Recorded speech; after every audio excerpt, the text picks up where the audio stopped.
सालाना salary 1.2 million dollar की, जो कि इंडिया के लगभग 10 करोड़ रुपए होते हैं, और ये सिर्फ एक लाइट हाउस की चौकीदारी करने के लिए मिलते हैं। जी हाँ, इस लाइट हाउस का नाम है जुमान लाइट हाउस, जो कि समुंदर के बीच में स्थित है। यहाँ पर कोई बॉस नहीं होगा जो आप पर नजर रख सके। जब आप काम कर रहे होगे, आप आराम से सो सकते हैं, जब चाहे आप उठ सकते हैं और आपकी नज़र से खूबसूरत मंजर भी देख सकते हैं। मगर ये ध्यान रखें कि लाइट हाउस के ऊपर वाली लाइट सही काम करते रहे। क्या आप इस नौकरी को करने की हिम्मत रखते हैं? मगर एक मुश्किल है, यहाँ एक अकेलापन हर जगह होगा, और सबसे ज्यादा खतरनाक चीज तो ये है कि इस इलाके में बहुत बड़े तूफान आते हैं। ये तूफानों की लहरें इतनी ज्यादा ताकतवर होती है कि ये टावर के ऊपर तक मार सकती है। इस नौकरी में आपकी जिंदगी भी खतरे में आ सकती है। ये तस्वीर एक बचाव ऑपरेशन के दौरान ली गई थी, जहां लाइट हाउस का कीपर तूफानी लहरों की वजह से पूरा घिर गया था। अगर ये तूफानी लहरें पूरे लाइट हाउस को ढक लेती तो उसकी जान को भी खतरा हो सकता था। ये सब जानकर क्या अब भी आपके पास इस नौकरी के लिए अप्लाई करने की हिम्मत है? आप जरूर सोच रहे होंगे कि ये लाइट हाउस क्यों बना था और क्यों जरूरी है कि लाइट हाउस की रोशनी हमेशा चलती रहे। चलिए जानते हैं कि लाइट हाउस क्यों और कैसे बना था। पुराने जमाने में सफर करने के लिए कोई रास्ते और गाड़ियां नहीं थी, और दूर सफर करने का बेहतरीन तरीका पानी के रास्ते था। एक आदमी था, कैप्टन मार्शियस, जो बहुत मशहूर सेलर था और अपने खतरनाक सफर के लिए जाना जाता था। पुराने जमानों में जहाज लकड़ी के बने थे और कैप्टन मार्शियस को एक हादसा का सामना करना पड़ा। एक रात कैप्टन मार्शियस एक अंधेरी जगह से गुजर रहे थे। अचानक पानी के नीचे एक बड़े पत्थर थे जो उनके जहाज से टकरा गए और जहाज में सुराख हो गया और वो पलट गया, जिसमें बहुत नुकसान हुआ। इस हादसे के बाद कैप्टन मार्शियस ने सोचा कि इस मसले का कोई हल जरूर होना चाहिए जो उनको ऐसे खतरों से बचाए। दूसरा मसला ये था कि समुद्र इतना बड़ा है, खासकर पैसिफिक ओशन। अगर हम दुनिया के सारे कॉन्टिनेंट्स को मिला दे तो भी पैसिफिक ओशन उससे ज्यादा बड़ा है। आपको अब समझ आ गया होगा कि ये कितना बड़ा समुद्र है। पुराने जमानों में सेलर्स का सबसे बड़ा मसला नेविगेशन का था, क्योंकि उन्हें ये नहीं पता होता था कि अगली जमीन कितनी दूर है या रास्ता किधर है।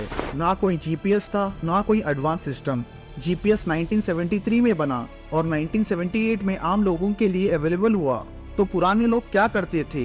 वो लोग सूरज, सितारे और ऐसे कुछ टूल्स पर भरोसा करते थे ताकि अपने सफर को सही तरीके से कर सके।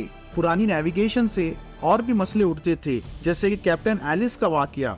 एक रात कैप्टन एलिस अपने क्रू के साथ पैसिफिक ओशन क्रॉस कर रहे थे। अचानक बादल आए और सितारे चुप गए। फिर एक जोर का तूफान आ गया। सुबह हुई, फिर ये लोग समुद्र में खो गए। क्रू के पास खाना पीना कुछ भी नहीं था। भूख और प्यास से उनकी हालत और भी खराब हो गई। पानी के बीच में होने के बावजूद ये लोग प्यासे थे। कई लोग मर गए।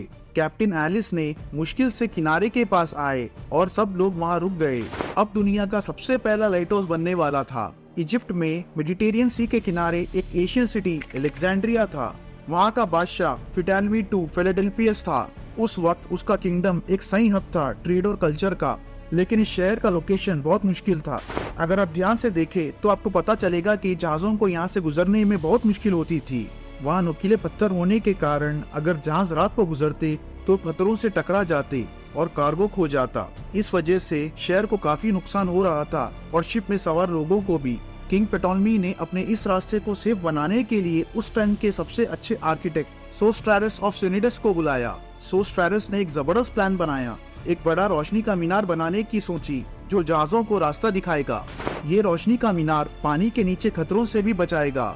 सोस्ट्रैटस ने अपनी मेहनत से काम शुरू किया। उनको भी ये नहीं पता था कि वो जो चीज बनाने जा रहे थे वो एशियन दुनिया का one of the greatest engineering Marvel बनने वाला था, जिसे आज हम द पैरोस ऑफ अलेक्जेंड्रिया के नाम से जानते हैं। ये पूरा सफेद मार्बल से बना था और इसकी हाइट 384 फीट थी। लाइट हाउस के ऊपर हमेशा आग जलती रहती थी जो तेल और लकड़ी से भर कर रखा जाता था। ये लाइट हाउस पुरानी दुनिया के 7 अजूबों में से एक माना जाता था। इसका डिजाइन बहुत यूनिक था।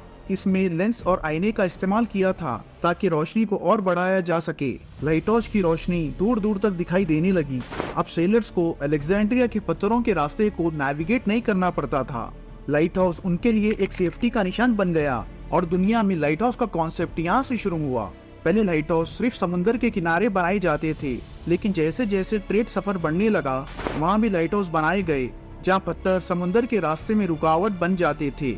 शुरू में लाइट हाउस आग से जलते थे, लेकिन तेल, लकड़ी और कोयला रोज इस्तेमाल करना मुश्किल था। उसके बाद मोमबत्तियां, गैस लैंप्स और तेल का इस्तेमाल शुरू हुआ, लेकिन रोशनी उतनी ब्राइट नहीं होती थी।